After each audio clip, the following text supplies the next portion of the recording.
What is today? Today is Today is Kakaka Kayobi. Today is October 1st, 2024 here in Pacific, California. It's a Tuesday.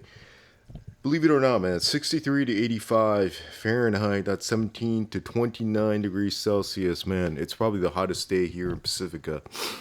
California, unfortunately, I wish I had all these babies outdoors because of the raccoons. I posted a video, when was that, 2, 3 days ago.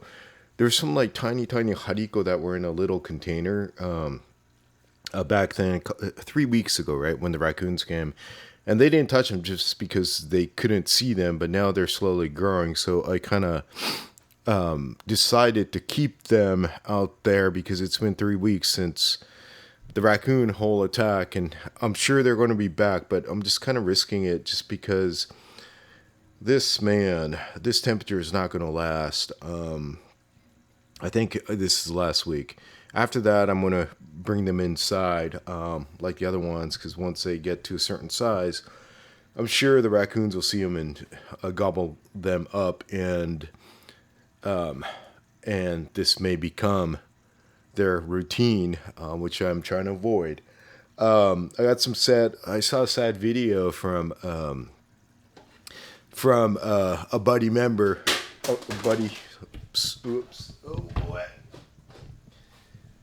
Medaka Head. I saw an upload by Nico Fishson. He was the raffle. He got the Gex, but like he was attacked by a raccoon maybe like 2 days ago as well.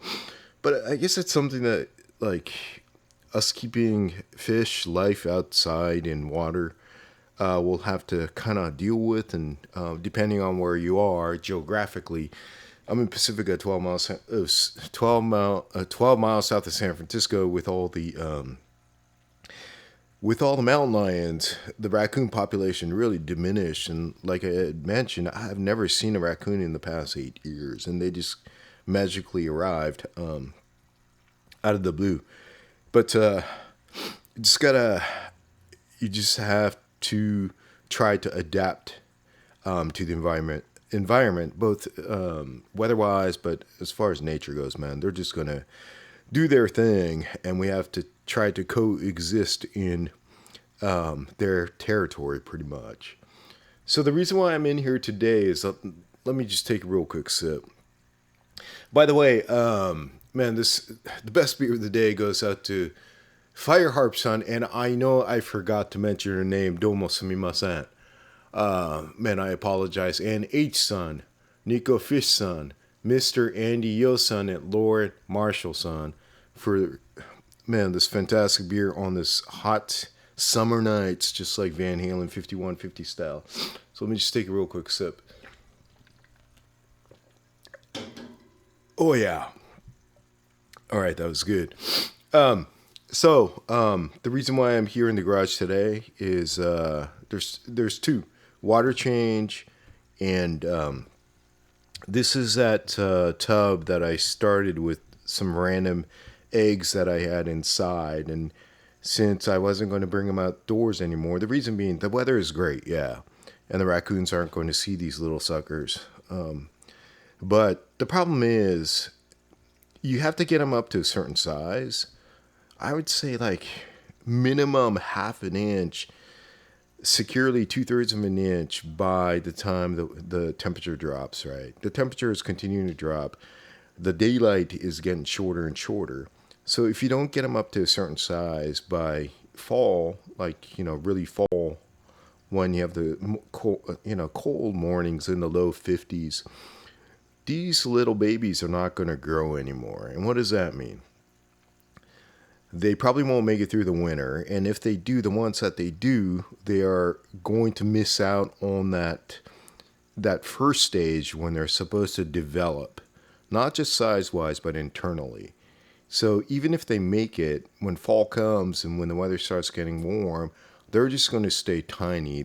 It's kind of like they're getting stunned because they're growing in all of a sudden the temperature just drops and they're just not able to develop.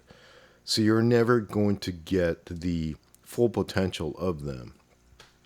So that's why, regardless of if this week's weather is warm or not, when you have hariko, like it's October 1st already, you want to keep them in could be indoors, it could be in an aquarium with a heater so that they can develop properly, right? So it's all about timing, and it really depends on the lineage that you have. But you just have to let them teach you. And again, each lineage is different, but like this size right now, let's say in October, man, even if it's warm outside, man, they're just not going to develop properly, or most of them will not make it throughout the winter. So that is a reason why I have these babies in here. It's not because it's too cold outside, but it's just, the temperature is going to fluctuate. Like already tomorrow, it's going to be cooler. I'm going to see low 50s. Are they going to make it? Is it going to stunt their growth? Yes, it will. So I had a question, I think, saying that, hey, it's warm enough. So what is the reason why you bring tiny fry? And that is the reason. I don't know if I was able to, a lot of times, like, man, I'm just having fun. Like all you Medaka heads, and like, it's literally capturing, I'm trying to like capture my experience so I could look back to see like what I was doing like a couple seasons back, and trying to learn from my own mistakes. And if I learned something, I mean, obviously what I'm doing right now may turn out to be a complete like mistake, but if I learn that, like, let's say next season, I'll say, hey man, this is what I am doing currently, based on what I have experienced, with what I have, right? So again, like, there's no one way. There's many good ways. Depends on where you live, your climate, and the strains that you have. The strains are completely, different. How fragile they are, based on how they were developed, right? So there is no one answer, for like, if I have 6 and if this is the temperature in this container, are they going to do well? Well, it depends. I know a lot of people, including myself, they don't like that it depends, but because people are seeking for an answer, right? When you Google, you want the answer, but it really depends. So then you talk about the lineage, where their parents were from, where the climate was, where you live. Did you get them from a breeder that bred them indoors, or was it a breeder that kept them outdoors? So if you want to keep them indoors, I would look for somebody that kept the lineage indoors. If you want to keep them outside, I would look for somebody that kept what you like outdoors. Because through generations, the Medakas adapt to what they're used to. And even with the same lineage, it's completely different. Like how fragile they become both indoors and outdoors. So regardless of if you move a Medaka outdoors or from outdoors to indoors, they are super stressed because it's a complete change of environment. And you really have to, especially when you're purchasing Medaka, you really want to know like what their current living situation is. Because if you purchase from a reputable breeder that keeps everything inside, like if somebody wanted,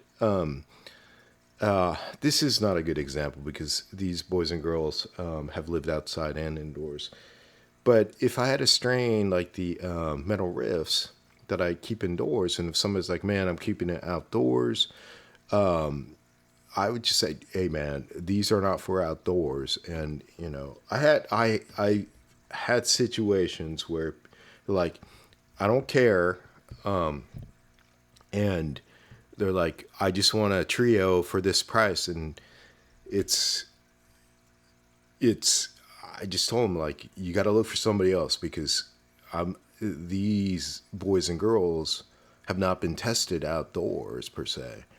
And it's as somebody that has fish or trying to develop fish, it's like your duty or my duty to make sure that they survive, right? It's like after you sell, it's not the end.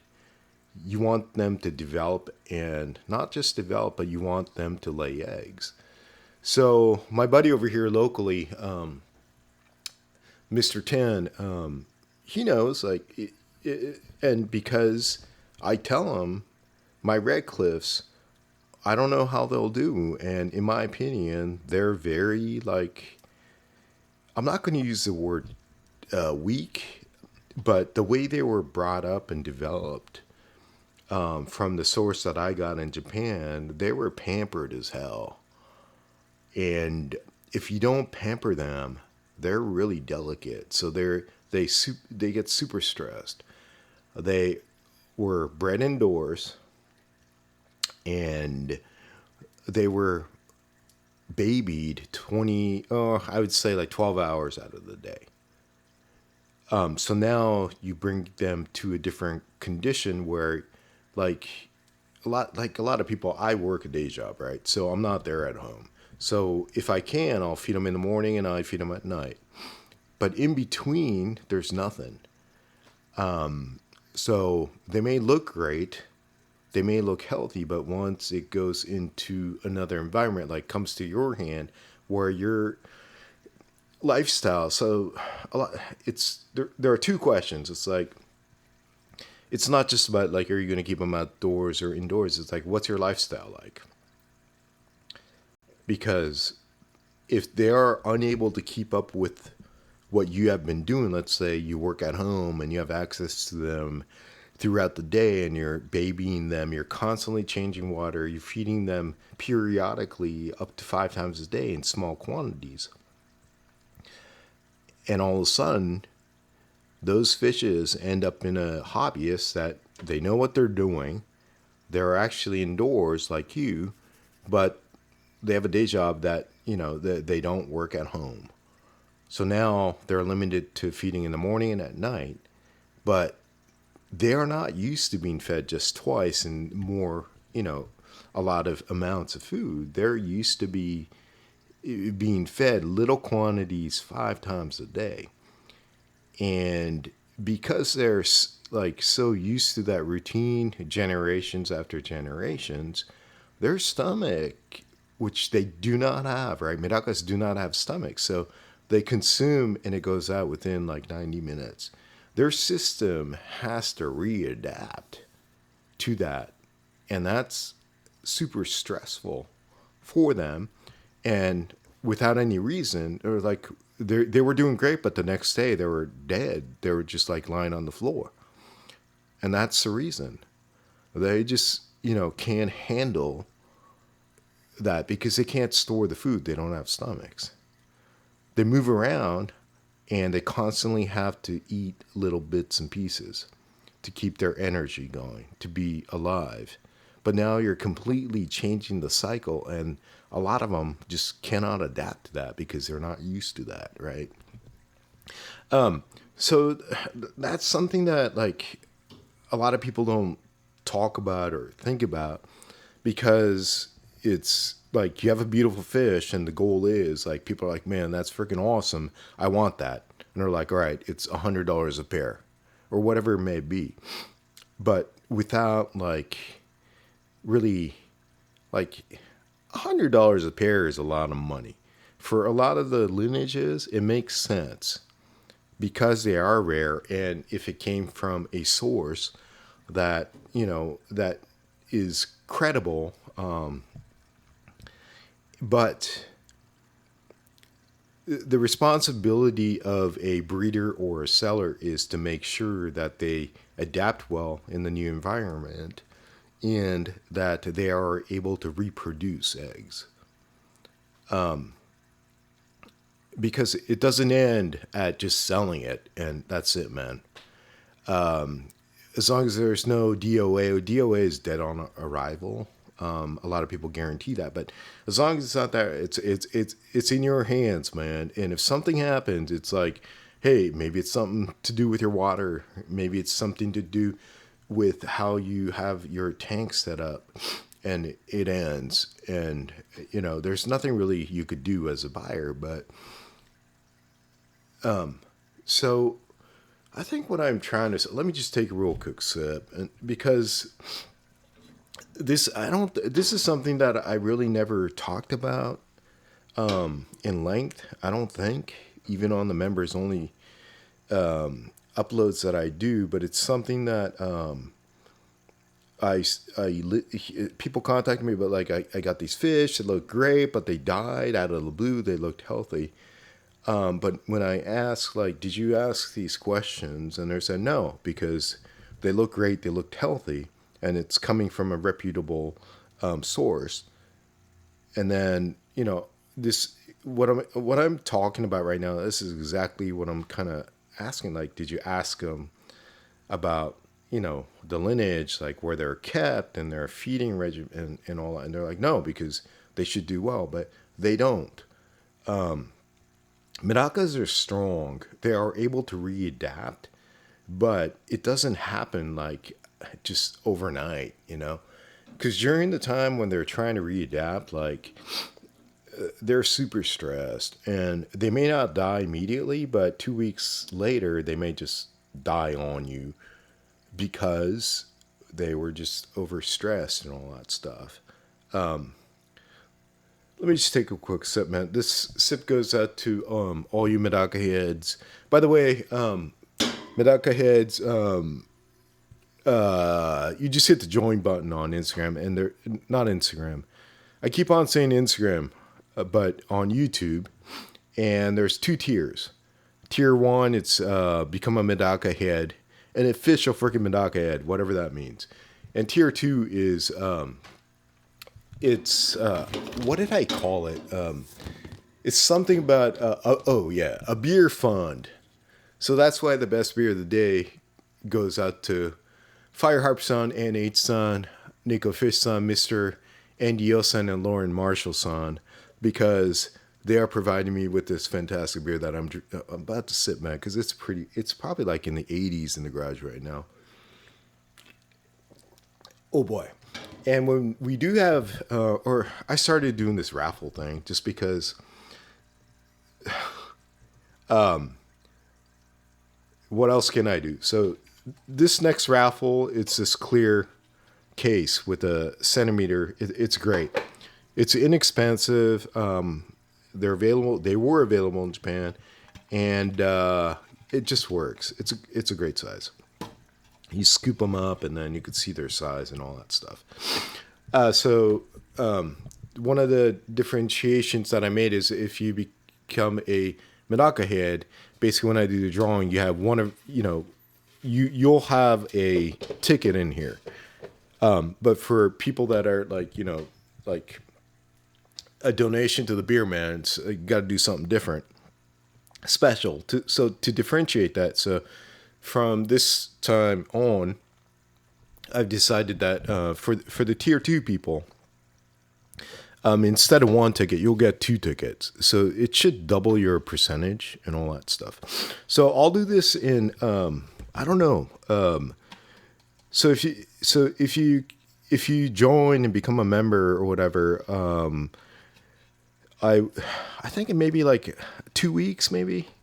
Because I just did one about 2 weeks ago, the Gex thing, and then maybe in 2 weeks it'll be it's 2nd or 3rd week of October. I'll do it again, like this, and it's basically I'll draw a number, and the number will be associated with a name and all that stuff. So for now, let me take a real quick sip. I came in the garage because I needed to change water, and I kind of lost my train of thought, but it's usually that case. Oh, man, that was a good fire harp, man. Oh, boy. Oh, all right. I'm starting to sound stupid. It's been a hot day, but I thank the newest member, Les DL-san. Domo arigato for becoming a new member. hopefully I could bring some content that is worthwhile. Ichis, Aquatic Sun, domo arigato. Cameron Kilmer-san, I just sent you the sticker. So for all you members that have not sent me or DM me your ship to address via Instagram, send it to me and I will send you the ugly Medaka head sticker. So Cameron, your sticker went out the door today. Local friend, Mr. Tensum, Nicolers, I can never pronounce this. Sumimasen, I apologize. Niels Hansen's son, Mr. Golden Arm son, Christian Aquino's son. Yes, I tagged you, so I know that on my spreadsheet, I know that I sent you the sticker now. Jan Nolta-san, I think you need a sticker. Rocky's Garage-san, Nino Franklin-san, I think you need a sticker too. Lindsay's Tank-san, and Fox Sake-san. Domo arigato. Oh boy. All right, so this is what I do.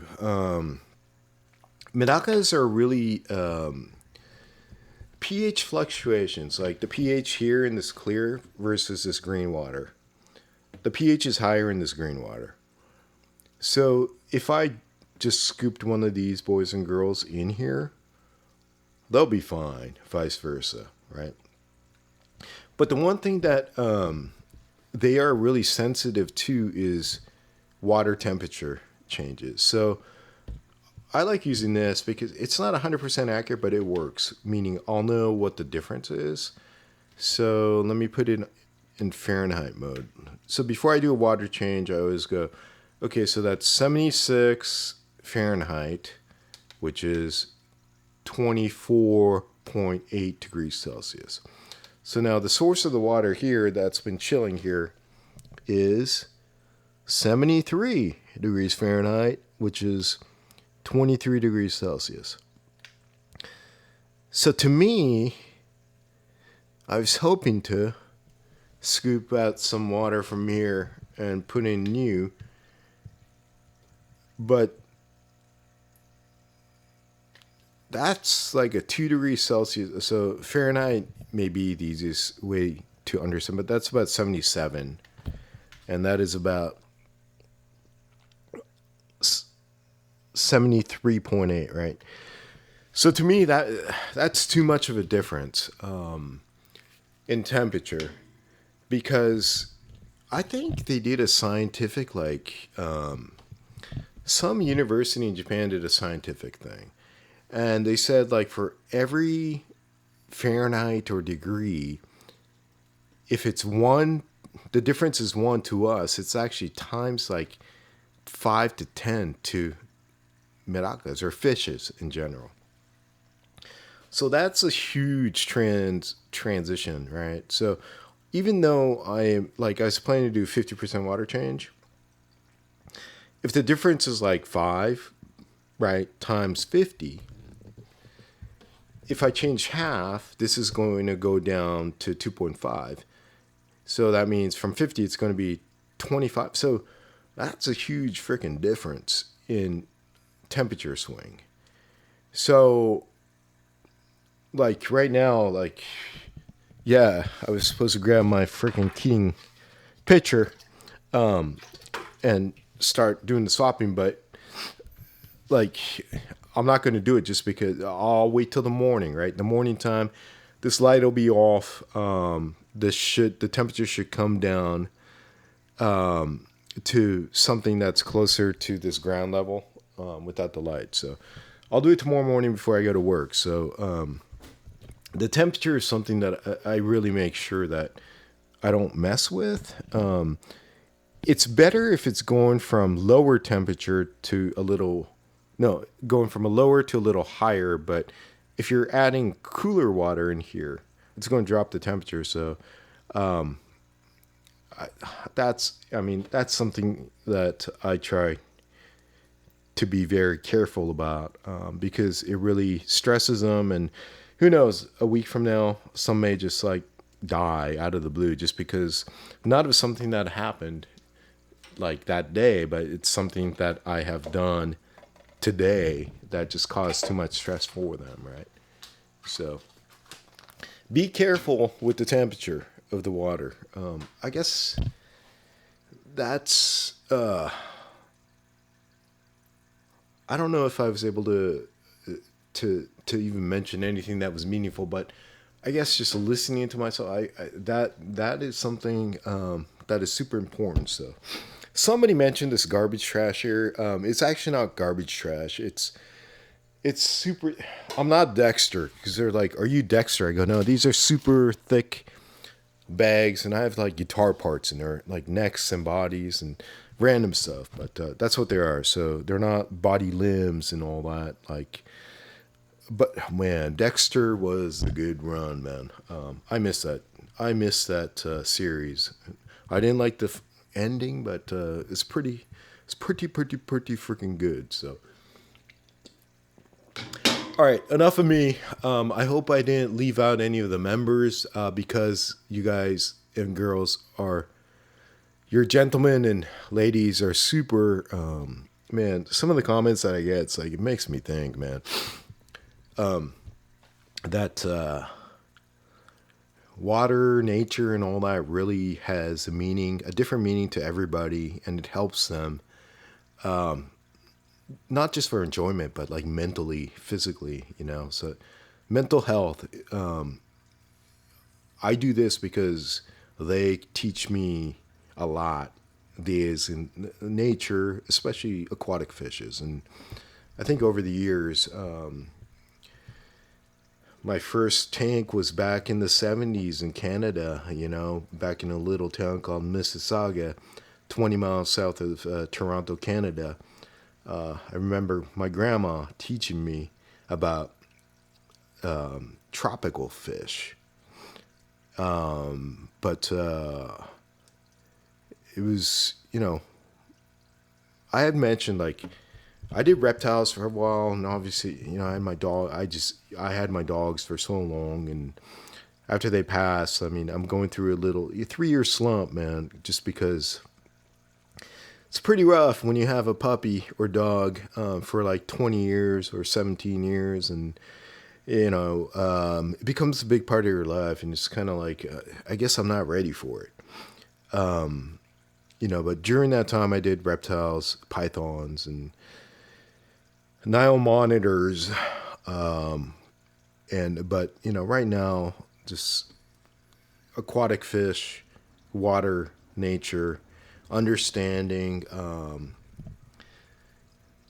the water, basically. It brings back a lot of memories, I guess. My great grandfather used to breed goldfishes in Tokyo, and he taught me little things that I can still recall as a 4-year-old, just like short snippets in the backyard. And randomly, I still remember his little sayings, and a lot of it is like, just bring me back to where I learned about stuff, about nature, and bottom line, it makes me happy. So hopefully this hobby is making or bringing you joy. And I think a lot of people just stress too much about things, like the water parameter, this, do I need to buy this liquid? Do I need to do this? But I just say, like, just take it easy and just enjoy it. And the internet, I'm kind of a hypocrite because I'm doing this on social media, but there's various ways, but you just learn, and the best teacher are, in this case, your Medakas. They'll teach you what they like and what they don't like, and based on your setup and all that, you just learn. It just takes time, but that's the beauty of kind of living life with them, in your life and your schedule, lively schedule, And as long as they make you smile, hey man, that's great, because you're trying your best to make them smile. And yeah, I mean, A lot of my fries don't make it, but then you're kind of like, okay, what can I do? They'll teach you. If you start seeing more, you're like, well, they're teaching you that you did something that's making them feel better, right? They're able to survive and grow. So that's the fun of all this stuff. It's not about how many you could produce, and it's regardless, like the ugly ducklings, man, it doesn't matter. They just turned out that way. But if they're surviving and they're living, and so what, man? They're having a great time. They're healthy. Once you start going through, like, obviously everybody wants the best looking one. They want to be able to create that one. And that is a goal, but that's a goal. But during that time, you could create the most beautiful Medaka, but if they're super sensitive to water conditions where they can't even survive in somebody else's tub or their aquarium, then what's the purpose? You know what I mean? So trying to create a lineage that is strong, number one, great body form with no deformities, trying to create a lineage where a lot of the percentages will look like the parents, because most of them won't. They're like, it doesn't even look like the parents. Yeah, because the lineage is not established yet. And people get bummed, but like that's the difficult part, and that's what breeders thrive for, trying to create that lineage where 70% of the offsprings are going to look identical to the parents, right? And I'm not a breeder, but that's what breeders strive for. So don't be bummed out if your fry do not look like the parents, because it takes generations and generations to create a lineage that's stable. And I know it's over 30 freaking minutes, but there's a couple things in my mind, like all right, so the best looking two, like this is the best looking male, this is the best looking female. It has the lineage looks of what they should look like. If you use them as parents, there is no guarantee that the kids are going to look like that. Sometimes you want to use a male and a female that's complete opposite. Like, as an example, these babies over here, the red cliffs, right? You want a little bit of the orange on the top, and then the body's supposed to have the taigaiko, which is the outer light, with the wide fins. So now, if you find a male and a female that looks like that, then you look at the fry and it's like, what's going on? Some are white, some are red. The pair that you purchase or look at saying that these look awesome versus the parents that breeders may use is completely different. So as an example, if I took that whitish looking versus this one that has a lot of orange, and if they happen to be male or female, that may yield juveniles that have that red cliff look, right? The red head or orange head with the taigaiko outer light white, right? With the fins, with the wide fins in this case. So that it's all something you have to do at home and really see that. But when I see breeders, they're not necessarily picking the male and the females that look fantastic, that look like what they're supposed to. They're not. It's like a male has more orange versus a female it's just white, as an example, with a lot of lame, right? So, but again, it takes time, and it's just something we all experiment, but that's the fun part about this. So, all right, I ran way too long, so if you're still listening, domo arigato. But I think I had tons of stuff in my head based on the questions that are coming in, and hopefully I was able to talk about something that was meaningful. And And that's the only reason why anybody would like look at YouTube and all that stuff. But I'm trying to not waste people's time at the end of the day. So again, this is based on what I've learned. And if something doesn't work, I will say it didn't work. So what I'm saying today may be different next season, but it's just based on what I'm seeing and all that. And it'll be different for everybody, but this is for me, 12 miles south of San Francisco, here in Pacifica, California, MedakaMetal style. All right, I got to go and eat dinner, so out. Domo arigato to all you Medaka Head members, man. I truly, truly, truly appreciate it and all the comments and all that. Make it worthwhile. So we'll do it again next time. Out. Oh, boy. Yeah. Look at these little suckers, man. Huh. That's a metal riff right there. This one. But then this one's a metal riff. Completely different. Yeah.